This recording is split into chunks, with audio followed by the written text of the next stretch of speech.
sejahtera, salam perpaduan dan salam satu Malaysia kepada Tuan Pentaksir dan rakan-rakan seperjuangan sekalian.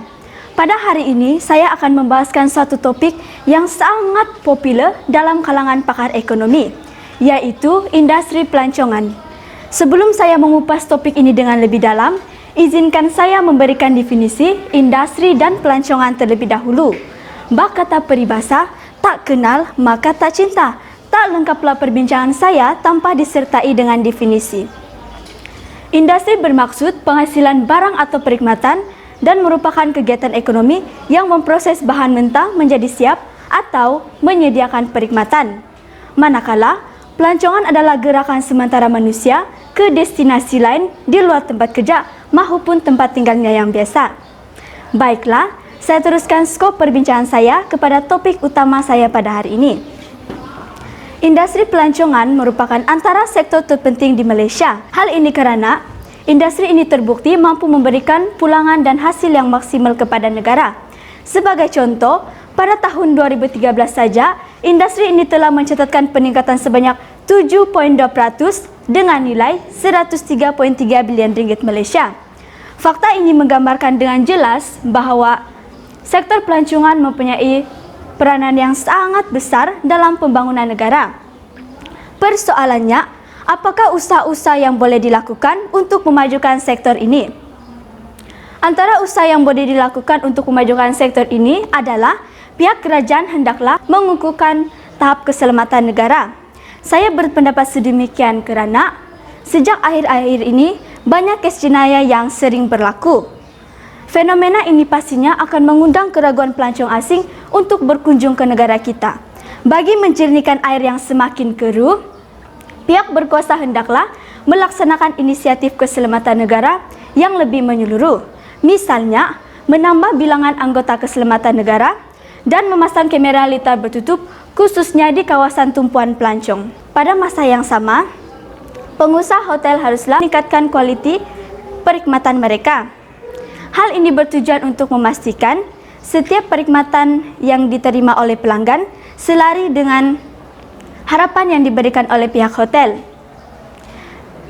Sebagai contoh, pihak hotel haruslah memastikan segala kelengkapan dan kemudahan yang disediakan di dalam hotel benar-benar sama dengan iklan yang mereka paparkan. Kita tidak mahu senario indah kabar dari rupa menjahanamkan sektor pelancongan di Malaysia. Oleh itu, pengusaha hotel haruslah lebih peka terhadap perkhidmatan yang mereka berikan. Di samping itu, masyarakat Malaysia haruslah sentiasa bersikap ramah dan mesra kepada pelancong asing. Saya berpendapat sedemikian kerana keramahan dan kemesraan yang ditunjukkan oleh rakyat mampu memberikan tanggapan yang baik kepada pelancong asing terhadap negara kita. Tamsilnya, pemandu teksi yang dianggap duta pelancongan negara haruslah sentiasa mengamalkan sikap toleransi. Sebagai masyarakat Malaysia sendiri juga, kita perlulah sentiasa menggunakan kata-kata yang sopan kerana bahasa menunjukkan bangsa. Nilai sesuatu bangsa boleh diukur melalui bahasa yang mereka amalkan. Oleh itu, rakyat Malaysia mestilah mengelakkan penggunaan kata-kata yang kesat, lebih-lebih lagi terhadap pelancong asing. Sebagai kesimpulannya, semua pihak haruslah berganding bahu untuk memajukan sektor pelancongan di Malaysia. Hal ini kerana kemajuan sektor ini mampu memberikan keuntungan yang berlipat ganda terhadap hasil negara.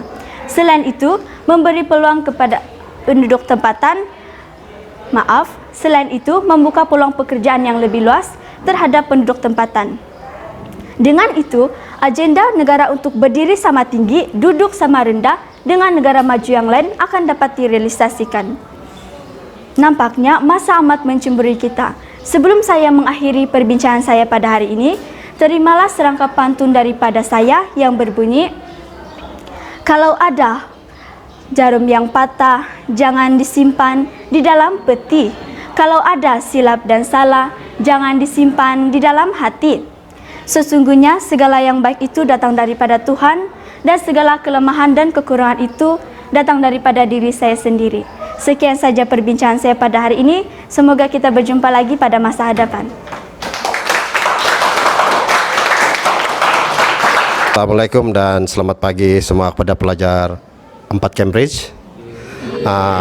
Di sini Cikgu ingin mengungsikan beberapa tips atau petua untuk menjalani ujian lisan, khususnya apabila aktivitinya adalah pembentangan. Yang pertama sekali ialah mesti ada persediaan awal. Yang kedua, memahami bahan yang ingin disampaikan.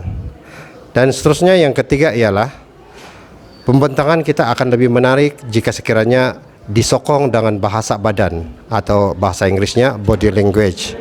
Dan akhir sekali ialah tipsnya ialah kita mesti menggunakan bahasa yang sesuai dengan aras pendengar. Tiada maknanya pembentangan kita kalau kita menggunakan bahasa-bahasa yang aras tinggi tetapi pendengar tidak memahaminya. Sekian dan terima kasih.